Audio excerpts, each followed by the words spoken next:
libro de Tobit, un libro apócrifo y secreto que no reconocen como canónico ni judíos ni protestantes, el arcángel Rafael ayuda al protagonista, a Tobías, a buscar mediante fórmulas mágicas el remedio de la ceguera de su padre y también el poder para enfrentarse al demonio Asmodeo, al poder del demonio Asmodeo. Estamos hablando de un proceso que nace de lo que es el robo del fuego de Prometeo, siempre asociado a chamanismo, siempre asociado a poderes inherentes a la naturaleza humana y al conocimiento. Realmente el término gnóstico, apocastatasia, quiere decir regeneración y restitución.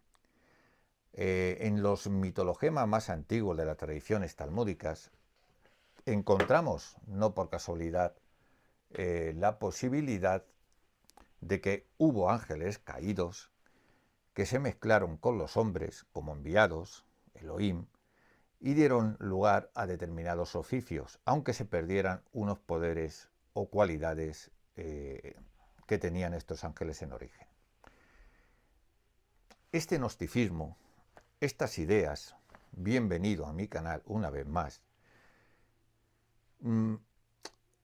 encierran una enseñanza que tiene que ver de alguna manera con matar al padre, matar al maestro, matar al origen, para poder de alguna manera explotar las cualidades que tiene todo ser humano, ese poder que es el poder espejo o imaginario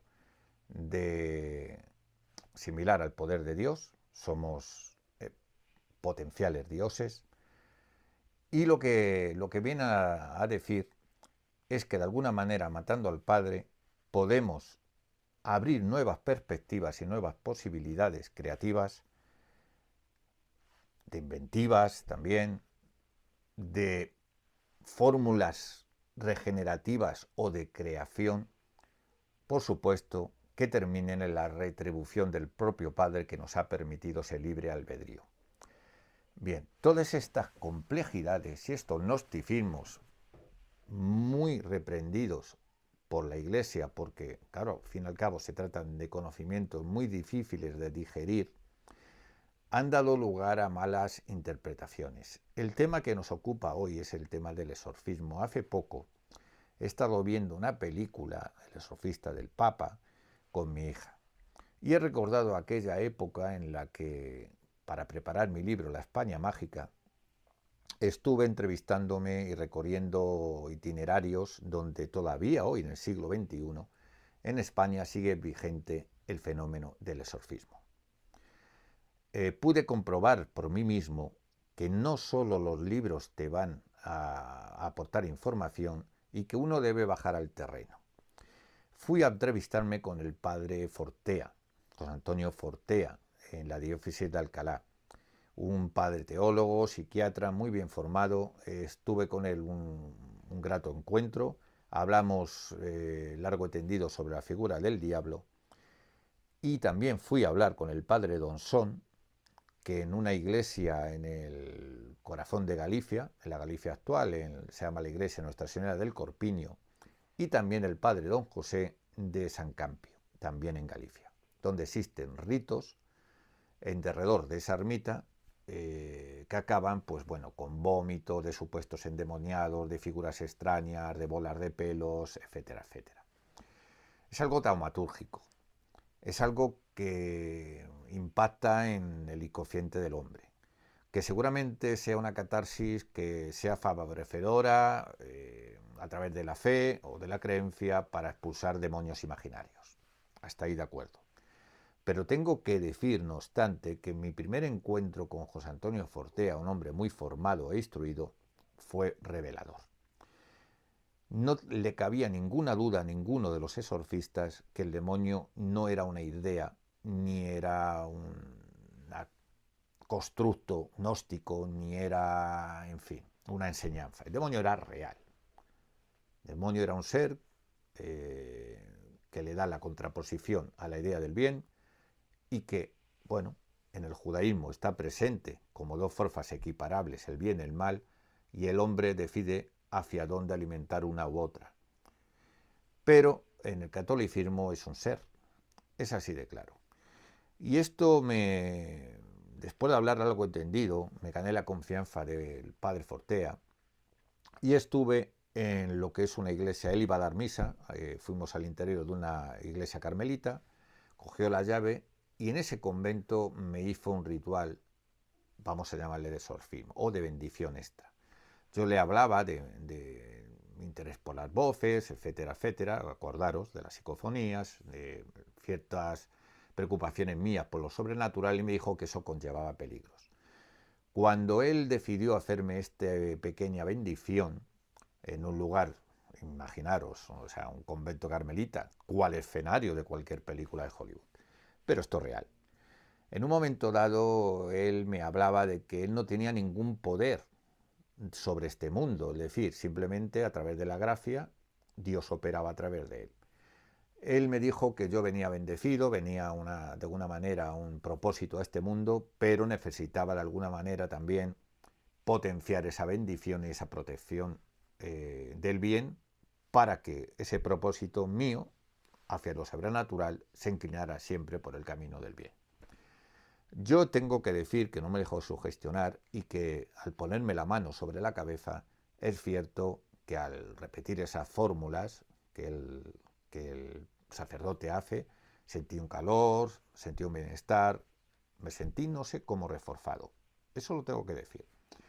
Dándose la peculiaridad de que yo mantenía la grabadora oculta y en un momento dado, cuando él está de alguna manera solicitando la ayuda de ángeles para darme esa protección, vamos a oírlo, hay una voz que dice a la orden.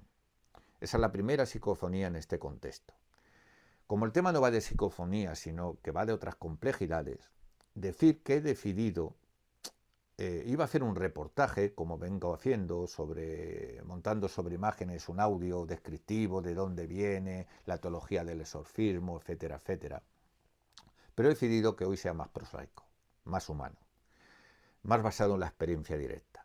Mi experiencia directa con el padre Don Son, ahora nos situamos en Galicia, fue que la misma pregunta que yo le hice al padre Fortea. Yo le dije, padre, la teología habla de que Dios permite a veces, digamos, dentro de ese libre albedrío, que una persona pueda ser infestada o pueda ser infectada o poseída. Pero habla de ángeles, no habla de muertos. No obstante, ustedes me hablan que de lo que en mayores casos se presentan son de personas fallecidas que influyen en personas vivas. Espíritus estamos hablando. Ellos me hablaban, ya ganada su confianza, me decía, mira, sobre esa pregunta tuya, bien planteada, no tengo una respuesta, porque efectivamente es tema doctrinal de la Iglesia y estoy yendo al Vaticano para informarme dentro del ámbito teológico. Pero mi experiencia es esa. Me enfrento más a espíritus de personas fallecidas influyendo en personas vivas. Eso me lo dijeron los tres padres. El padre Onsón, sin ningún tipo de complejo y sin ningún tipo de reserva. Lo que vamos a oír luego es la entrevista directa en el interior de Nuestra Señora del Compiño con el padre Donsón. Previo a esa entrevista, que vais a oír en su integridad, yo conocí a un párroco de 90 años, el padre Cleto, que tenía unas cualidades sobrenaturales impresionantes, era un medium excelente, reprimido o autorreprimido, porque eso no estaba bien visto dentro de la propia iglesia y claro, él lo llevaba de forma muy oculta. Pero gracias a nuestra amistad, yo le hice la pregunta, padre, ¿por qué algunas personas fallecidas molestan a los vivos? Y él me dijo, hijo, nosotros pensamos que cuando alguien fallece, automáticamente se santifica, entra en la luz, se hace Dios. No.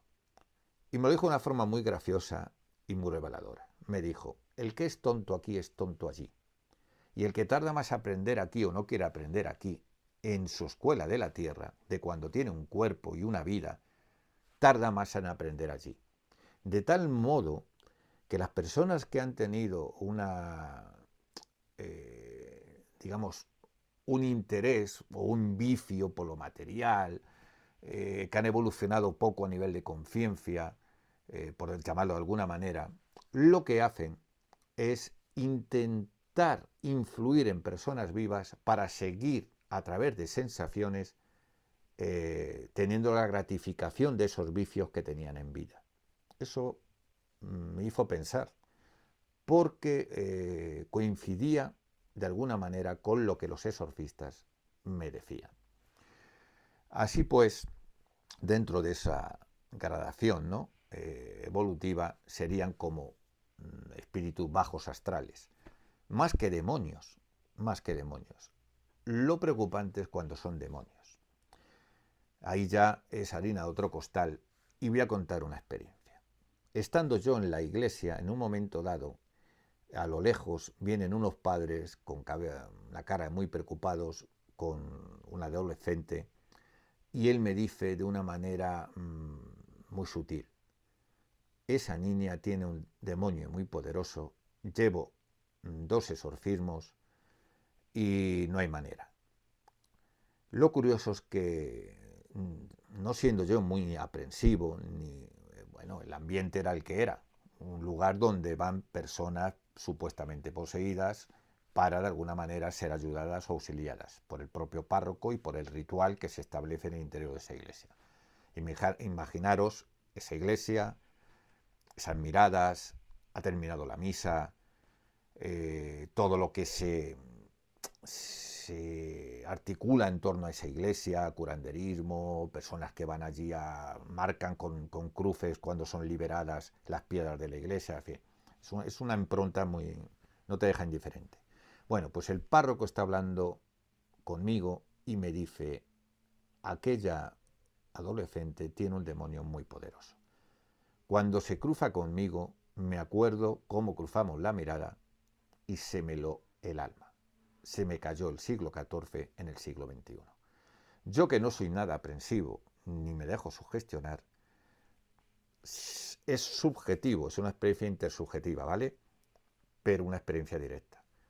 Yo en los ojos de aquella niña vi algo que no era de este mundo. Y en ese contexto se grabó una voz que dice: a ti te conozco.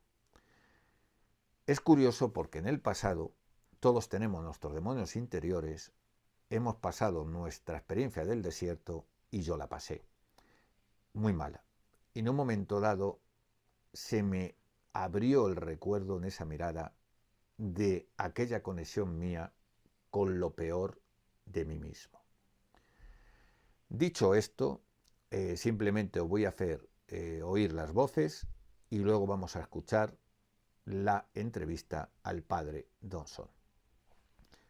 El diablo es una idea, el diablo es una imagen simbólica, el mal existe, el mal no existe. Corresponde a cada uno de nosotros hacernos esa pregunta. Yo no la voy a resolver porque no está en mi atribución. La respuesta es mía, personal, y personal debe ser la vuestra.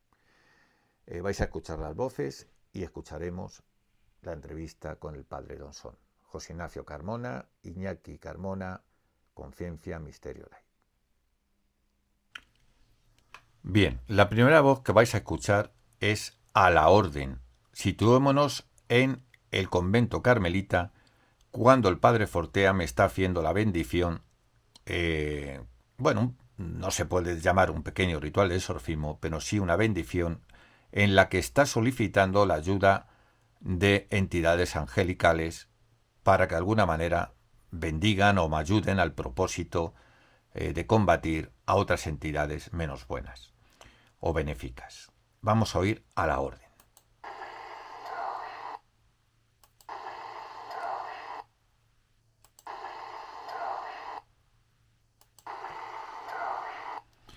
Bueno, como vemos, o oímos más bien, es a la orden. No sé si se recoge bien, porque son una grabación muy antigua en un formato muy malo, pero vamos a ir otra vez. Imaginaros contexto donde él está haciendo su pequeño ritual y una voz en mi grabadora que permanecía oculta graba a la orden en ese silencio conventual.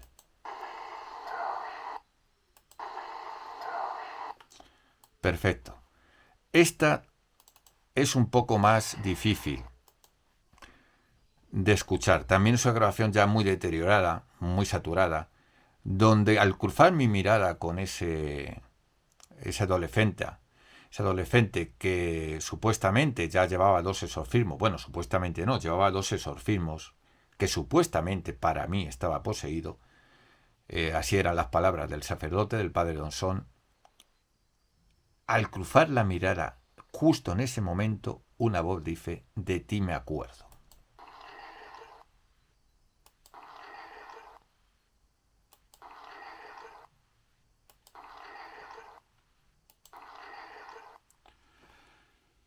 Bueno, no sé si se ha llegado a escuchar. Con cascos, y la experiencia directa es sobrecogedora. Bueno, vamos a escuchar ahora al padre Donsón y os emplazo a otra nueva edición de este reportaje que será en un castillo templario, pero eso ya será un nuevo programa.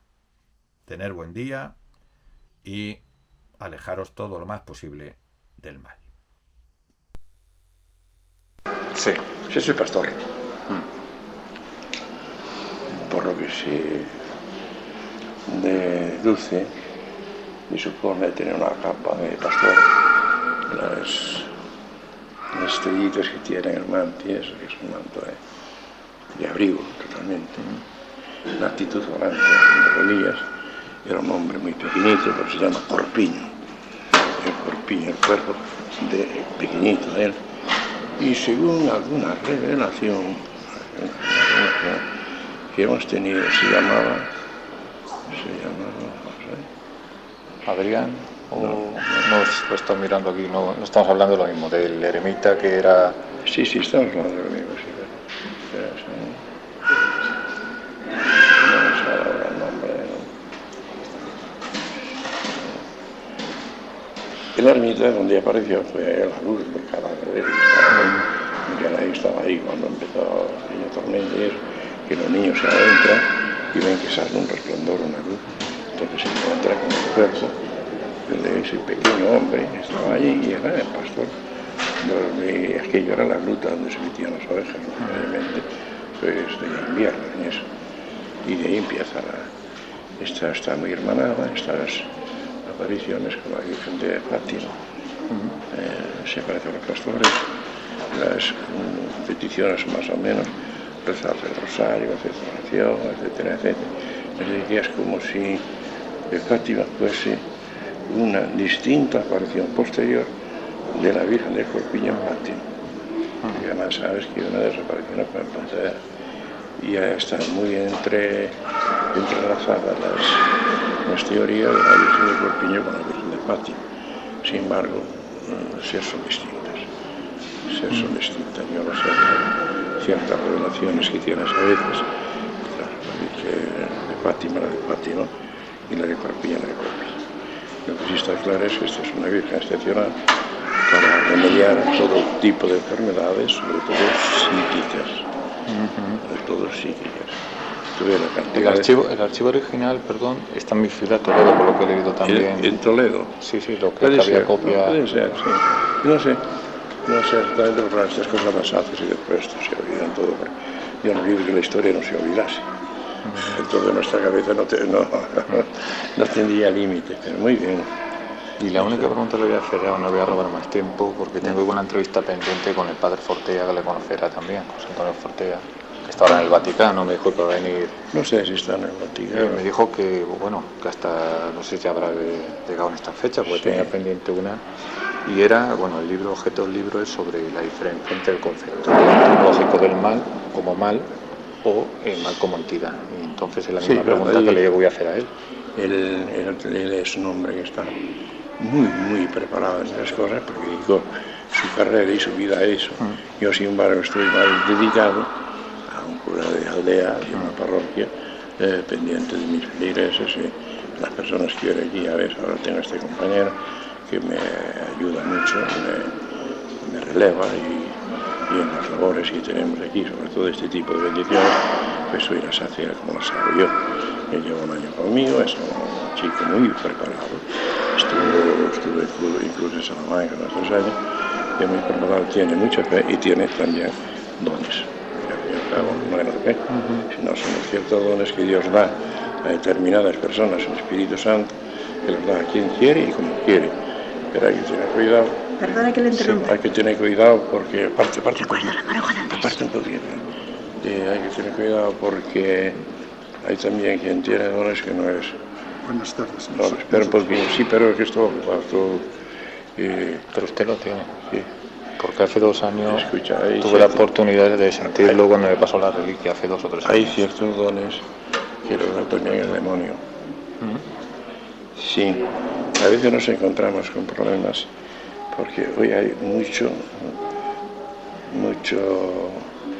adivino, hay mucho curanteísmo, hay mucho, pero hay muchas personas que están haciendo una gran obra siendo intermediarios, videntes de las cosas buenas y adivinando con ese don que el Espíritu Santo le da a la gente, pero hay que distinguir si esos dones son el Espíritu Santo o son el demonio, porque gente que aquí se liberó del mal, se quedó muy bien, pero después de nuevo se vendió al demonio y ahora lo está haciendo por el mal y para el mal.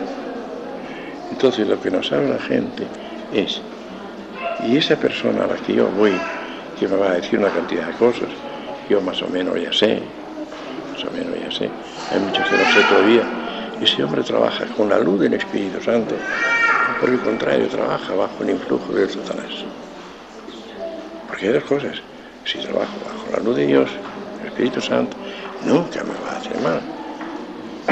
Ahora, si trabaja con el poder del demonio, que tiene sus poderes y sus fuerzas, esa persona lo que va a hacer es venderse y tratar de hacerse dinero y no le importa la forma que sea, ¿no? Usted me dijo que era capaz de discernir entre viendo a una persona. Hombre, sí, más o menos. Por el don que le da el Espíritu Santo, claro, entiendo yo. Más o menos lo ves, una persona la ves enseguida, si esa persona está para hacer bien o si está para hacer mal. Además se le conoce automáticamente, como la persona. Eso fue lo que me dijo usted en una ocasión. Como la persona cuando te viene, que a veces te vienen, sobre todo con esas almas perdidas que hay, de las que nos habla el padre Antonio Portea, que en eso sí se lanzó, nos dijo, si tengo que rechazar lo que digo, lo rechazo. Ahora lo que sí está claro es que rechazan las perdidas, que andan vagando por el mundo, y quieren ir a la luz, hay que subirlos a la luz. Y eso se le nota muy bien a la persona, si tiene un espíritu, diríamos, de un muerto o no lo tiene. Por lo menos yo se lo noto inmediatamente. Mire, cuando estuvimos en la otra ocasión, por eso hago colación a ello, de esa misma cola, un amigo militar mío y yo, vine por otras circunstancias no profesionales, la grabadora que estaba activada, cuando usted nos estaba hablando de un caso que había sacado un demo a una chica, se recogió, estaba en completo silencio lo que es la iglesia en ese momento, se cogió un alarido espeluznante. Entonces son cosas. Puede ser mismo. Tuve que una niña, 17 años, pero parece que tiene 10, con la madre. La niña lleva 7 días, 8 días, muy mal, sin embargo ella estaba ya perfectamente recuperada. Y eso te da gusto, claro, te da gusto. Son cosas que te elevan, que no te importa lo que te digan de ti, si haces mal, si haces bien, no, tú sabes lo que haces, tienes una conciencia exactamente de lo que haces, tienes una experiencia que vale más que muchas ciencias, porque la madre de las ciencias es la experiencia. Yo recuerdo a Portea, que para mí tuvo un poquito de imprudencia ahí, cuando tuvo un debate con ciertos filósofos y cabezas de médicos y cosas de esas, y claro, allí trataron de aplastarlo, porque él quiso demostrar que la sanación pues en fin, que es una verdad ontológica, y eso es una verdad subjetiva, es una verdad de él, porque lo ve todos los días, es una persona que nunca lo ve. ¿Y usted no cree, por ejemplo, que las personas que, por ejemplo, creen que el demonio es un concepto más que una entidad, están influenciados de alguna manera por lo que es su ateísmo, su gnosticismo, les puede ser una influencia? Sí. Y esos señores nunca se encontraron con el demonio. Esas persona nunca se encontrará con el demonio y que no se encuentre. Sea lo que le pido yo, que no se encuentre.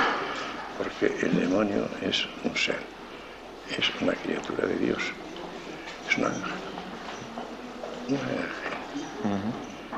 Ángel malo, pero ángel. Y la fuerza que tiene es extraordinaria. La fuerza que tiene es extraordinaria. Él es capaz de pasar por una puerta y sin romperla hace un ruido atronador. ¿Y por qué lo llaman el gran mentiroso? Hombre, lo malo del demonio es mentir y conseguir lo que quiere. Y nunca te va a decir la verdad. Y no le preguntes quién eres. Bueno, ordinariamente, si lo que es... Bueno, yo no le pregunto quién eres, le pregunto, ¿tienes dígitos? Sí. ¿Cuántos dígitos tienes? 666, ya está. Claro. Es el peor. El número de la bestia. Ordinariamente te contesta. Sí.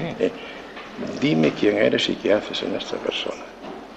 Es una de las preguntas que se hacen y nosotros decimos, dime quién eres y qué quieres de esta persona. ¿Cuándo vas a dejar a esta persona? Es una de las preguntas que me haces. Sí. ¿Y otra manera que tenga usted? No, simplemente a través de la gracia lo sabe usted, que a lo mejor viendo a la persona, como he dicho antes, la mirada o sí, no, se le nota. Las personas que están endemoniadas ya, según empiezan a moverse, un poco se mueven, ya lo ves. Ya no traen a la iglesia, ya no entran. Ya vienen y ordinariamente llegan tarde. Es que nos perdimos. ¿Cómo? Sí, nos perdimos. Pero para llegar aquí tal, pues ordinariamente él viene ya. Y ordinariamente cuando se acercan, antes cuando llegan bien, cuando se acercaban, es como los peregrinos de Santiago, cuando empezaban a ver las torres de la catedral, entraba ya el gozo en ellos. Aquí cuando ya le olía el corpiño, empezaban a revolverse, no daban entradas por la fuerza, porque además los santos que tenemos, y en sí este santuario pues siempre dedicado a estas cuestiones. Claro, que tenemos el santo, como es que León, San Jerónimo, que tiene un poder extraordinario contra el demonio. Tenemos destinado a San Silvestre. A San Silvestre, hay unos santos que llevan para eso. Tenemos ahora también a San Miguel, que ver con precio esta figura indispensable. San José es extraordinario también para la buena muerte. Ese niño que va por ahí, ese joven estaba totalmente poseído. Y tenemos los arcángeles, aquel está reparado, este está reparado, y ahora nos falta el de arriba también sin reparar, ya que el que debía estar aquí hace 6 meses. Pero bueno, estamos trabajando mucho. Tenemos hoy, da gusto venir aquí a la misa, porque no se oye ni con ruido. Es cierto, hay una acústica. Me costó trabajo, así, por ser un gran sinvergüenza. Ahí fuera a lo mejor hay hoy 60, 70, 100 velas. Pero antes estaban aquí encendidas. Sí. Y así estaba el santuario, ¿no? Aquí dentro era una fiesta. Pero a la base de conseguir, por lo menos. Y aquí se dio una misa, y estaba en misa aquí de charla, se va para afuera, y ya echaron lo que querían. Me costó trabajo, mucho. Y quedar por un sinvergüenza. Yo siempre digo, mira, cuando un padre le riña a un hijo, es porque el hijo no hizo las cosas bien. Si vos sois sinvergüenza, ya uno tiene, porque vosotros sois de arriba. Claro, como decirle una paga esa vela, no la pago. Mira, estoy mandando yo que tiene que pagar esa vela, porque aquí Dios está bajo mi voluntad. Claro. Como un día le hice a un compañero mío, le dijeron que se confiese cuando iba por una chica que confesó. Y le dije yo, mira, le dices a esa señora que Dios solamente perdona en cuanto que perdona el sacerdote. Porque le dijo a Pedro, ¿a quién me perdones tú? Me perdono yo. Pero primero tienes que perdonar al sacerdote. Por tanto, le sigue junto a Dios y dice, perdona, no, vete al sacerdote. Después vienes aquí, yo te perdono y te perdono. O sea, hay determinadas cosas que son... Y lo que he dicho antes de San Campio, ¿qué diferencia? San Campio es un santo romano, un soldado romano que fue martirizado. No recuerdo ya ¿quién lo mató? Porque hay tantos romanos asesinos. Pero hay diferencias con otro tipo de malcativos. No, todos los santos, no. Todos los santos tienen sus virtudes. Eso es, a lo que todos los santos tienen sus virtudes. Entonces, ¿dónde está precisamente el poder del santo? Es en que tú le pidas a él esto. Si yo le pido a la Virgen del Carmen pero un difunto, no, está aquí No, en esto, claro, estaba buscando está ver en el qué anterior, sí. está en el claramente. Si yo le pido a la Virgen del Carmen, mira, me murió mi madre, por favor, llévame su alma al cielo. La Virgen del Carmen está para eso, para llevar los almas al cielo. No sé, pero si lo pide a San José también la lleva si puede. Sí, pero no es su principal gracia. Principal, pero los santos están para hacerte lo que le pides. Está a nuestra disposición las 24 horas del día. Pues nada más, don José. Bueno, lo único decirle muchas gracias. Sí. Y ya cuando se me da el libro, pues vas a hacer un libro. le mandaré o se lo traeré en mano. Este santo es Ptolomeo. San Ptolomeo, no es santo, es Ptolomeo. El nombre del pastor era Ptolomeo. Ah, perdón, lo hemos dicho antes. Sí, Y, verdad, y no me preguntes cómo lo sé, porque eso no te lo digo. Ptolomeo. Bueno, padre, muchas gracias. Venga.